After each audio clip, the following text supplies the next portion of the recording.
Hi, my name is John Clarkson. I'm a technical writer with the Lync product group, and in this video I'll show you how you can use C# code and the Model API in the Lync 2010 SDK to start an IM conversation. I created a simple application using code presented in the walkthrough topic authored by my colleague John Austin, which I'm going to show you here. It's in the MSDN library. You want to drill down to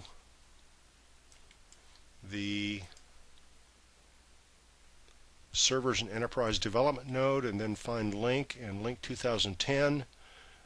Go down to Lync 2010 API Concepts and Lync Model API Concepts, and then under that open up Conversation Walkthrough Concepts, and you'll see a topic toward the top of the stack there, Walkthrough Start an IM Conversation. And you can see in John's topic he's added object model art, which he typically does, procedures and instructions, and there's sample code. So let's take a look at the sample application itself. I'm going to click the button to launch the code. You can see that there's message boxes to tell us what's happening inside the application. Conversation added event has occurred. Participant added event has occurred, and you can see there's two SIP URIs are added, and they're the sender and receiver for the instant message. The send message method is called, and you see there's our message, and the send message callback has been called, and the conversation state is changed to active. Let's go look at the receiving computer.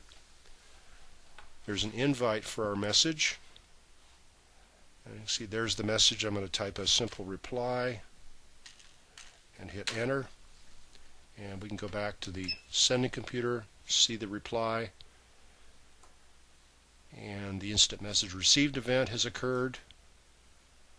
And we'll go ahead and stop debugging, and we'll take a look at the code itself. On the XAML page you can see, just as I said, basically all I did was add a button and a click event. And then in the C# code, notice that the application template added a reference to lync.model, and I added a using statement, and there's also a reference to system.config and a using statement.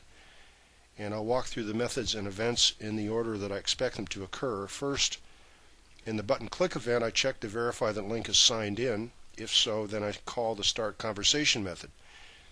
In the start conversation method, I create a list object and use the ConversationManager class, and this is why I added a reference to system.config, to get the user URI I'm sending the message to, and see the value here that's added to the string variable. I got that information out of the app.config file. And then I register a delegate for the conversation added event. In this last statement here, I call the add conversation method, and it returns a conversation object. In the conversation added event handler, I register delegates for the participant added and state changed events, and I add a remote participant, which is the person I'll send the instant message to. And to do this, I use the getContactByURI method on the contact manager, and the string variable here again is from the app.config file, and we got this back in the start conversation method. In the participant added event handler, I check to verify that the participant added is not me, and that the message modality instant message is available. And then I perform two tasks. I register a delegate for the instant message received event, and I call the send message method.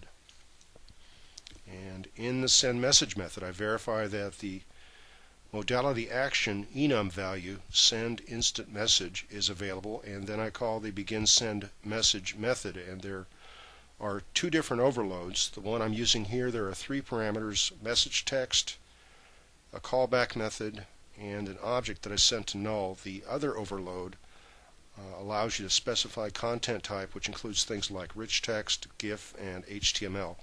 And then finally, in the send message callback, I check that the asynchronous call is complete, and I call the end message method of the conversation. And that's it. Thanks for watching.